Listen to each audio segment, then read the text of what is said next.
So I had literally every intention of uploading weekly in January, as I always do in the beginning of a year. I always like to set my expectations high, and for the first few weeks of January it always goes fine. Until this year, where within the first week of this year, I managed to somewhat break my PC, deleting all the files on my PC, including all my business files, and to injure my knee to the point where I can't walk.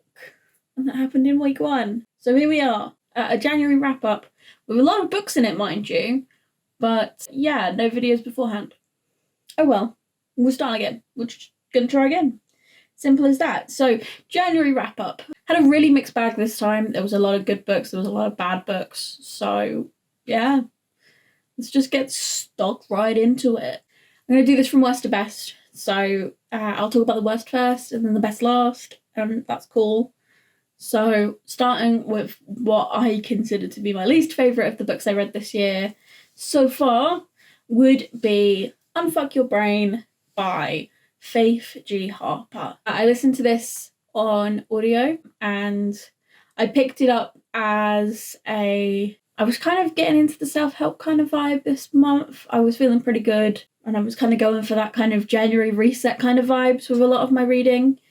And this was something I saw on the Audible Plus catalogue, so it's free to me as an Audible subscriber. And unfortunately, this really didn't hit the mark for me. Not just in terms of the content itself, but the delivery method as well. The audiobook itself was really poorly produced. I imagine this was something that was kind of home done, but unfortunately you could hear all the background noise of wherever the narrator was talking from. It was really distracting. I think at one point there was even like sirens in the background. I really didn't find any of the content to be exciting or groundbreaking or anything like that, and it really felt like we were just using expletives to kind of punch up what was being communicated with this one. And if you were able to see past that, like the gimmick of swearing, I guess this was kind of brought about by Mark Manson's books, but it didn't feel like it had any substance whatsoever, unfortunately. Next up, I read A Man Called Ove by Fredrik Backman. This I was expecting to really like, to be honest. Everybody talks really highly of Fredrik Backman. I mean, everybody's crying, and every day the way home gets longer and longer. And books like that. And I hear a lot of good things about Beartown as well. But I have a lot of complaints about A Man Called Ove. To kick things off, the extent of curmudgeonliness that Ove as a character embodies just feels over the top, to the point of him becoming a really unlikable character that you don't want to root for, which is the whole point of this book, is kind of to root for him. But I never got to that point where I wanted to root for him. I found that it used a lot of cliche to kind of poke readers towards feeling certain things. The story around Ove's wife, for example, kind of took it to the extreme, and then the ending kind of did the same thing. I don't want to spoil it for people, but it was just layer upon layer upon layer of cliche by the end there. And also I found that, and I hope that this is more a problem with the translation than it is with the author himself, but there was a lot of fat-phobic commentary, and it wasn't just told from the perspective of Ove, which I would have understood as part of his, like, kind of villainous anti-hero sort of narrative, but it all sort of came from, like, this other... It was almost like it was meant to be funny and satire, and from this point of view, but kind of fell into, like, the prose side of things, which made me sort of concerned reading it and just a little bit uncomfortable.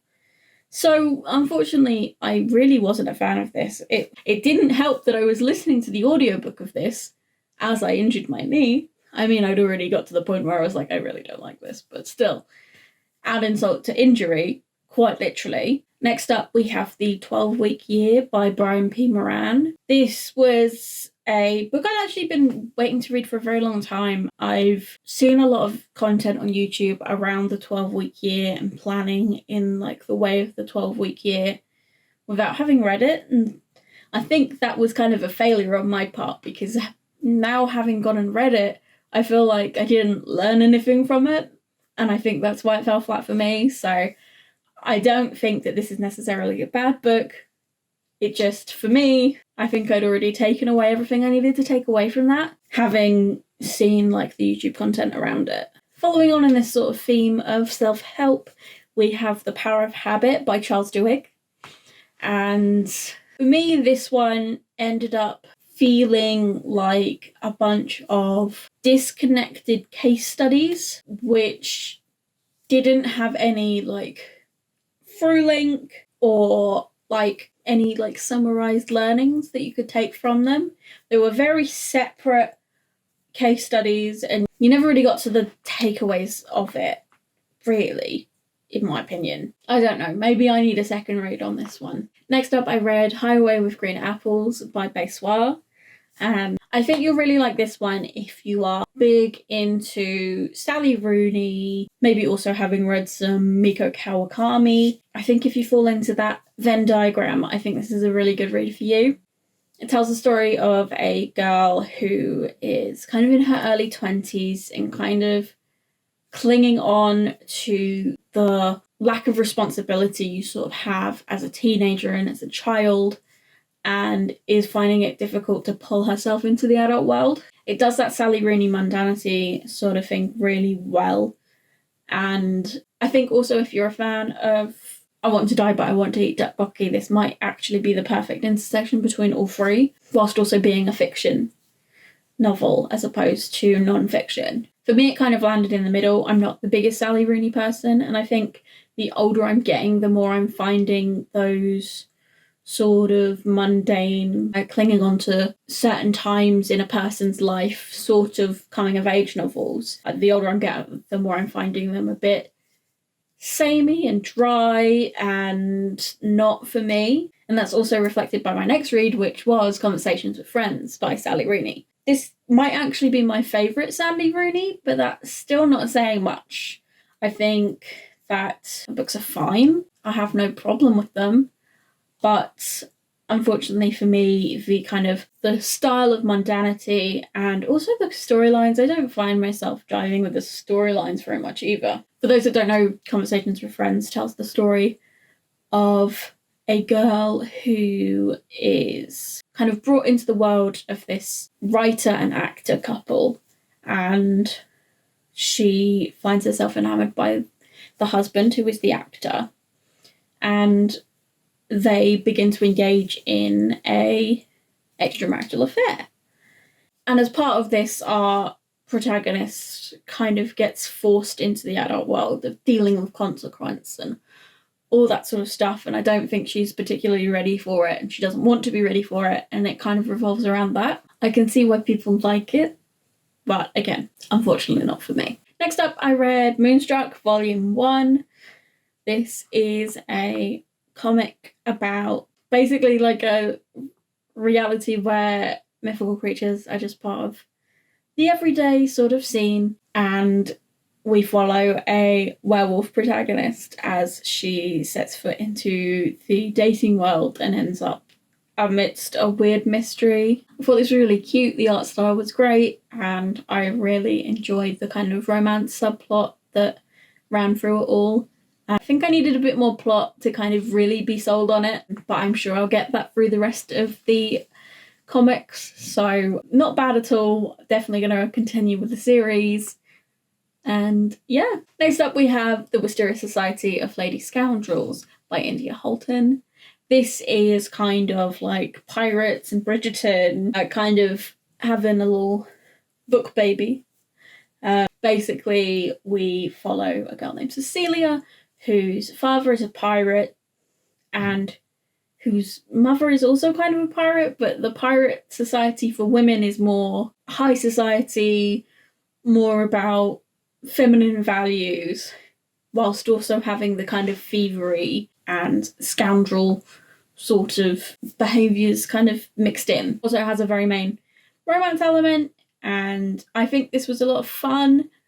Again, this is one of those books that wasn't really for me. I picked it up hoping for something a little lighter. I found the historical parts of it made it a little slower for me, and I like romance to be quite a quick read, in my opinion. I've recommended it to both my sisters. I think they're going to both enjoy it. So I don't think this is a loss at all, but not for me. Next up, I read The Seven Husbands of Evelyn Hugo by Taylor Jenkins Reid, and I was expecting this to be like top tier. My sister, Maisie, it's one of her favourite books, so I was really expecting I was going to go in and give it a 5-star. I definitely enjoyed it. There wasn't anything wrong with it, so to speak, but I don't know how to formulate my feelings on this book, because there isn't anything wrong with it, but there wasn't anything that stood out to me as something that like I really loved. It was polished, it was well written. I guess maybe the subject matter didn't click with me or something like that. It was definitely an enjoyable read, and I'm not trying to convince anybody not to read it. I think I just may have gone in with a little too high of an expectation. Maybe that was what was setting it back. Next, I read On a Sunbeam by Tillie Walden. I thought this was stunning, absolutely beautiful. It was one of those really good graphic novels that has a really rich story outside of just the artwork contained within it. And I think they're hard to find. I think a lot of the time there's a reliance on the artwork to convey story, which is absolutely fine. It's a medium that consists of illustration, so no hate to there being a lot of emphasis on the artwork. But I really enjoyed that there was like multiple layers of story going on in this book. It was absolutely one of the more multi-dimensional graphic novels that I've read in my time. So yeah, really enjoyed it.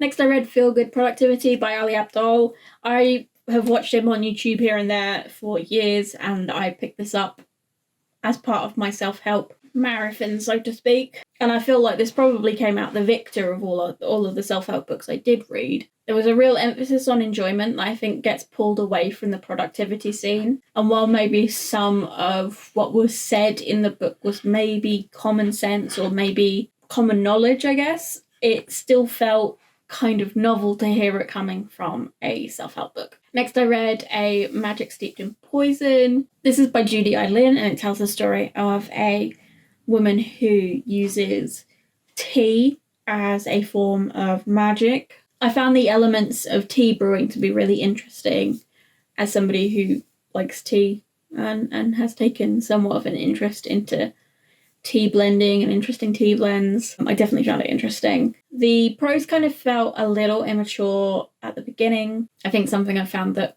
YA novels do a lot is the prose kind of really starts out quite immature sounding and then progresses to a more mature style of prose.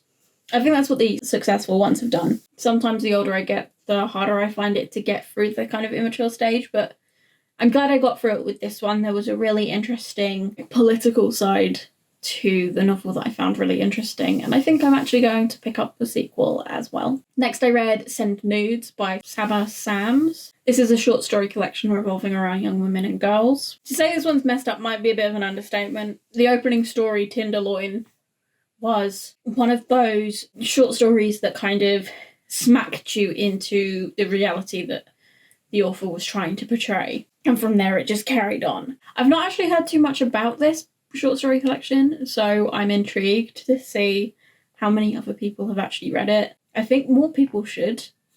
I definitely think if you're a fan of Julia Armfield, Emma Cline, I'm guessing Eliza Clark, but I've not read Eliza Clark yet. Just good messed up women.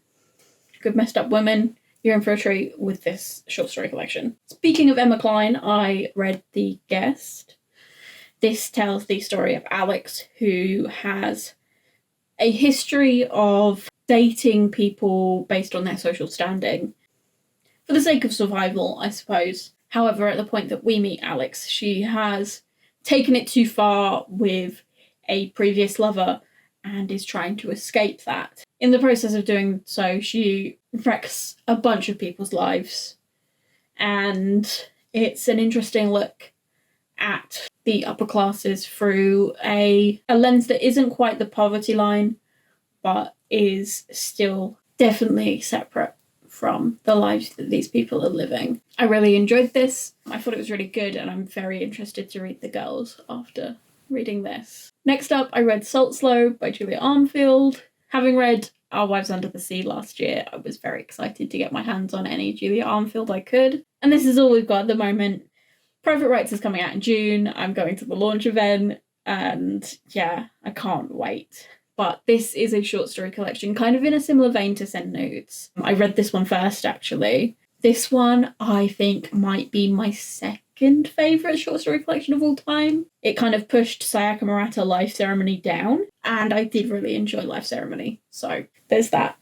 I don't think it's going to beat The Truth Group because I bled there, though. That's my favourite short story collection of all time, and I'm probably going to reread it again relatively soon. I think the standout thing that I found with Julia Armfield's prose is the way she can just really show a relationship, whether it's between two friends or between two lovers or a family relationship.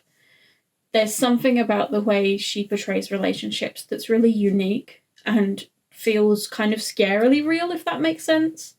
And I think that's why her horror works so well, because it is so entwined with this real feeling of like, this is right, this is how it should be, this deep kind of grounded reality that is like the way she portrays relationships. And so the horror elements really stand out and feel much more unsettling, I'd say. Not all of these stories felt as horrific as others. I wouldn't class some of them as horrors if they were standalones, but I think as a collection it kind of did come across as quite a literary horror collection. Okay, now we're on to our 5-star reads from the month. I'm so excited. First one's really boring to most of you. It's Practical Object-Oriented Design in Ruby by Sandi Metz. This is a pretty well-known book about programming in the Ruby development community. I'm not exclusively a Ruby developer now. I also program in the language Crystal, which is, for those of you that care or know anything about programming languages, it's probably a good mix between Go and Ruby. But a lot of the teachings about object-oriented design kind of hold true in both languages for me. I'm not going to bore you with much on this. Sandi Metz is a great teacher of programming, a great speaker on programming, and it was really good to read this book, and I'm already using it in my day-to-day. So it's a 5-star. Next, I read Smoke Gets in Your Eyes by Caitlin Doughty. And she is the owner of the channel Ask a Mortician, and this memoir is about her early career and how she got into the field of death care. And in doing that, it also brings in a lot of tradition around death care and the acceptance of death. It was one of those really good memoirs that kind of takes someone's life, distills it in one area, and then just brings in this whole world of context around it. In a similar way to Fern Brady's Strong Female Character, where her memoir is kind of distilled into this lens of understanding autism, or in the way that Crying in H Mart distills the grief of losing a mother into food as a source of love, and particularly Korean cuisine. This does this with death care. Caitlin was really unfortunate in having witnessed a really tragic death quite early in her life. I think it was at age 6.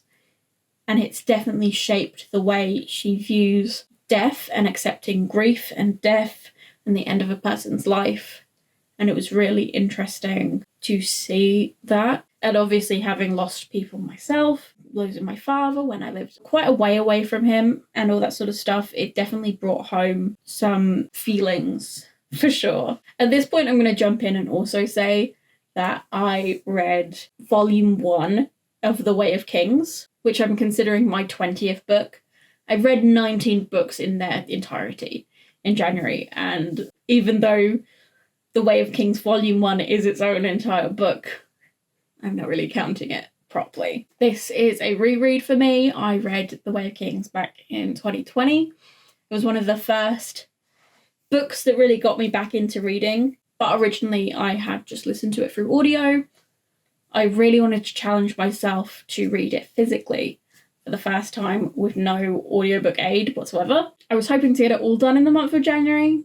Like, I had a plan and everything. It was like, read 50 pages a day and you'll be fine. That did not happen. It's obviously still a 5-star for me so far. There are certain elements of the book that are a lot slower and a lot harder to get through. You have the beauty with an audiobook of being able to control the pace, and the pace is very sustained, which during some of the slightly more heavy, like, war strategy elements of The Way of Kings, I found I really needed that forced pace to keep me going. I got through it, obviously, no audiobook aid, but I'm going to finish book 2, volume 2, this month. Right, these last 2 books would definitely be in contention for, like, top 12 at the end of the year. I like doing top 12s. I don't know why. It was kind of a relic from when I read 120 books a year, which I did consistently for 3 years. Who knows what it'll be like this year, but I didn't quite make it last year. It's also quite handily a book a month, but we don't always read our favourite books as consistently as once a month. So yeah, these next 2 books totally in contention for, like, end of year rankings. The first of which is The Writing Retreat by Julia Bartz. I'm not really a thriller reader. This was out of left field for me. We read it as part of our family book club, me and my sisters. Maisie's joining us again this year after a 1.5 year long slump. So we wanted to start with something that we knew would be relatively easy reading for all of us. And Maisie kind of comes from a big kind of thriller reading background, and she's just kind of getting into fantasy at the moment. So we started with The Writing Retreat. And I was actually really surprised by how good it was. I think maybe the surprise of it being as good as it was helped it push up the star ratings a little bit. It tells the story of one girl who I think is also called Alex. I'm just trying to remember. Basically, our main character has been trying to get published for a long time and looks up to this author who hosts a writing retreat every year for 4 aspiring novelists, female novelists in their 20s. Someone she knows through publishing finds out that a participant of this year's writing retreat drops out, and she's able to get the place. But alongside her is also an old friend of hers who she had a tumultuous friend break up with. From there, we join our protagonist on the writing retreat, and chaos ensues. We love a kind of locked room mystery. Basically, they're stranded out in the middle of nowhere in this old estate that is owned by this author, and some curious happenings begin to happen. I've really enjoyed the discussions of writing in this book. I think that was part of the reason why I enjoyed it so much. As an aspiring author myself, I'm kind of always interested in the craft side of things, and there was a lot of discussion about craft in there, whilst also being a thriller and mildly horror, and just, yeah. The day I started reading this, I went in for a 9:30 physiotherapy appointment and was immediately admitted to hospital with a suspected blood clot in my leg. So my entire anxiety-filled day was also fueled by the fact that I was reading this book and inhaling it.